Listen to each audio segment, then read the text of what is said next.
Varicose veins తో బాధపడుతున్నారా? మన ఏవిస్ హాస్పిటల్లో 4,500 రూపాయల లేజర్ స్కానింగ్ ఉచితం. నమస్తే. Welcome to Suman TV. నేను మీ యామిని. ప్రస్తుతం మనతో ఉన్నారు ప్రముఖ ఆధ్యాత్మికవేత్త డాక్టర్ అనంతలక్ష్మి గారు ఉన్నారు. అమ్మతో మనం మాట్లాడదాం. నమస్తే అమ్మ. నమస్తే తల్లి. అమ్మ, ఇప్పుడు మనం పూజ గది శుభ్రం చేసేటప్పుడు అసలు మనం ఎలాంటి నియమాలు పాటించాలమ్మా? మామూలుగా అయితే ఇప్పుడు మనం పండగలకి శుభ్రం చేసుకుంటూ ఉంటాము, ఏదైనా స్పెషల్ డేస్ కల అసలు ఎలాంటి నియమాలు పాటించాలి ఈ శుభ్రం చేసేటప్పుడు? నిజానికి రోజు శుభ్రం చేసుకోవాలమ్మా పూజ గది. అస్సలు పూజ గదిలో బూజు కానీ దుమ్ము కానీ నిర్మాల్యం అంటారు, అంటే దేవుడికి పెట్టిన పూలు ఉండిపోవటం కానీ అలాగనుకున్నట్టయితే అది మంచిది కాదు. అదొక రకమైన అశుభానికి సంకేతంగా చెప్తారు. కనుక నిత్యం చేసుకుంటే మరీ మంచిది. పూజ గది అంటున్నారు మీరు, అందుకని నేను జాగ్రత్తగా చెప్తున్నాను. పూజ గది నిత్యం శుభ్రం చేసుకోవాలి. ఏమాత్రం బూజు లేకుండా చూసుకోవడం చాలా మంచిది. లేదు ఇప్పుడు మాకు అన్ని తొందర జీవితాలు ఉన్నాయి, ఇతర విషయాలు మాకు చాలా ప్రాధాన్యాన్ని వహిస్తున్నాయి అని అనుకున్నట్టయితే నెమ్మదిగా శుభ్రం చేసుకునేటప్పుడు ముందుగా పైభాగం చేసుకోవాలి. ఎందుకంటే కింద ఒక్కోసారి మనం చాలా తెలివిగా చేస్తూ ఉంటాం, కొంచెం తెలివి ఎక్కువ అవుతూ ఉంటుంది. కింద అన్ని దేవుళ్ళన్నీ దులుపుకున్నాక బూజు కనపడి తర్వాత తీస్తాం. ఏమవుతుంది? బూజు కింద పడదు కానీ బూజులోంచి ఉండే సన్నని దుమ్ము కింద పడుతుంది. అందువల్ల ముందు పైభాగం చేసుకుని తర్వాత అంతా తీసి పటాలు గోడలకి తగిలిస్తాం కనుక గోడలన్నీ పటాలు శుభ్రం చేసుకుని ఆ తర్వాత మందిరంలో ఉన్నటువంటి దేవుళ్ళని శుభ్రం చేసుకోవాలి. మీరు పాటించాల్సిన నియమాలు అన్నారు. అసలు దేవుడి గదిలోకి కానీ దేవుడు ఉన్న ప్రాంతానికి కానీ ఎవరైనా స్నానం చేయకుండా వెడతారా? వెళ్ళరు కదా. కనుక అది చెప్పక్కర్లేదు. చెప్పకుండా మనందరికీ తెలిసినటువంటి నియమమే స్నానం చేసి చక్కగా వెళ్ళి ఆ దేవుడి అన్నీ శుభ్రం చేయడం. ఇక్కడ సాధారణంగా ఏం చేస్తారంటే ఏదో ఒక దేవుడి స్తోత్రమో నామమో చేసుకుంటూ చెయ్యండి మంచిదన్నారు. నిజానికి వంట దగ్గర నుంచి నాకు తెలిసి చాలామంది ఆడవాళ్ళు దేవుడి స్తోత్రాలు చదువుతూనే చేస్తారు.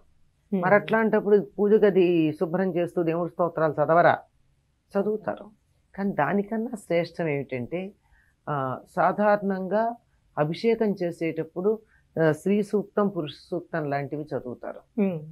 అందుకని దేవుడి గది శుభ్రం చేస్తున్నప్పుడు అది కూడా శుభ్రంలో భాగమే గనక అటువంటి సూక్తాలు చదువుకుంటూ దేవుడికి సంబంధించినటువంటి స్తోత్రాలు ఏమైనా మనకు వచ్చినట్టు వాటిని పారాయణ చేసుకుంటూ స్తోత్రాలని, అవి కూడా ఎక్కువ లేవనుకోండి నామజపం చేసుకుంటూ ఏదో ఒక నామం అవన్నీ చేసుకుంటూ చెయ్యడం శ్రేయస్కరం అని చెప్తారు. ఇంకొకటి ఏమిటంటే స్నానం చేయడం అన్న చాలామంది చేస్తారు కానీ భోజనం చేసిన తర్వాత చెయ్యరు. ఎందుకంటే భోజనం చేసిన తర్వాత దేవుణ్ణి ముట్టుకోరు. ఇప్పుడు మామూలుగా ఎంత సంప్రదాయమైన కుటుంబంలో ఉన్న వాళ్ళన్నా స్నానం చేస్తారు, దేవుడికి దీపం పెట్టుకుని పూజ అంతా చేసుకుంటారు, నైవేద్యం పెడతారు. వీళ్ళు కూడా ఆత్మారాముడికి నైవేద్యం పెట్టుకుంటారు, అయిపోతుంది. అప్పుడు ఏదన్నా దేవుడి దగ్గర పడింది అనుకోండి, మరి ఏ బలి లాంటిదో పడితే తప్ప మామూలుగా పువ్వు పక్కకి వెళ్ళినా అవతల వెళ్ళినా బాగుండలేదు సర్దండి అంటే భోజనం చేశాను ముట్టుకోనంటారు. అంచేత భోజనం చేయకుండా చెయ్యాలి. అంతేకాకుండా పట్టుబట్ట మడి అని చెప్తూ ఉంటారు, కానీ పట్టుబట్ట కూడా దాంతో భోజనం చేస్తే పనికిరాదు. భోజనం ఒక్కసారి అంటూ ఒక వస్త్రంతో చేసినట్టయితే అది మళ్ళీ దేవుడి దగ్గరికి వెళ్ళడానికి పనికిరాదు, అది పక్కకు పెట్టేయాల్సిందే. కనుక చక్కగా ఉతికి ఆరేసినటువంటి శుభ్రమైన వస్త్రం కట్టుకోవాలి. దాంతో భోజనం చేస్తే వస్త్రము పనికిరాదు, చేసిన మనిషి పనికిరాదు. అందువల్ల భోజనానికి ముందే చేయాలి, శుభ్రమైనటువంటి వస్త్రం కట్టుకోవాలి. ఈ దేవుడి గదినంతా శుభ్రం చేసుకున్న తరువాత అప్పుడు విగ్రహాలని పటాలని శుభ్రం చేసుకోవాలి. ఎందుకంటే తర్వాత దుమ్ము పడుతుంది కనుక. దేవుడి విగ్రహాలని శుభ్రం చేయడాన్ని పులికాపు అన్న పదం వాడతారు. పులి అంటే పుల్లదనం. ఆ పుల్లగా ఉండేటటువంటి దాంట్లో శుభ్రం చేస్తామంటే చింతపండుతో కానీ నిమ్మరకాయతో కానీ వాటిని చక్కగా పెట్టి రుద్ది దానికి ఉన్నట్టు ఆ పైన పూర్వం మేము కుంకుడుకాయలతో చేసేవాళ్ళం. ఒకసారి అంటూ చింతపండు కానీ నిమ్మకాయ కానీ పెట్టి ఆ తర్వాత దాని మీద బూడిద పెట్టి రుద్దిన తర్వాత అక్కడ పెడితే అప్పటి వరకు షైనింగ్గా ఉన్నది దాని మీద ఉన్న తడి కొంత ఉంటుంది, ఎంత బట్టతో తుడిచినా ఆ తడి వాతావరణంలో ఉన్నటువంటి గాలిలో కలిసి కొద్దిగా మెరుపు తగ్గుతుంది. అది తగ్గకుండా ఉండాలి అంటే చక్కగా శుభ్రం చేసిన తర్వాత కుంకుడుకాయ రసంతో ఒక్కసారి కడగాలి. అస్సలు మళ్ళీ కడిగినప్పుడు ఎంత మెరుపులో ఉంటుందో ఎండాక కూడా అంత మెరుపులో ఉంటుంది.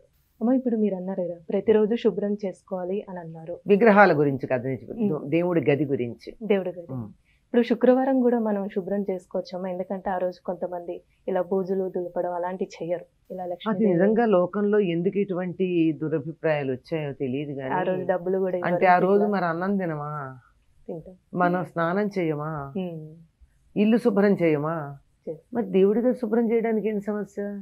అంటే వారమంతా చేయకుండా ఆ రోజు చేయాలంటే ఏమన్నా ఆలోచించాలి కానీ నిత్యం చేసుకునేటప్పుడు ఏం సమస్య? చక్కగా చేసుకోవచ్చమ్మా.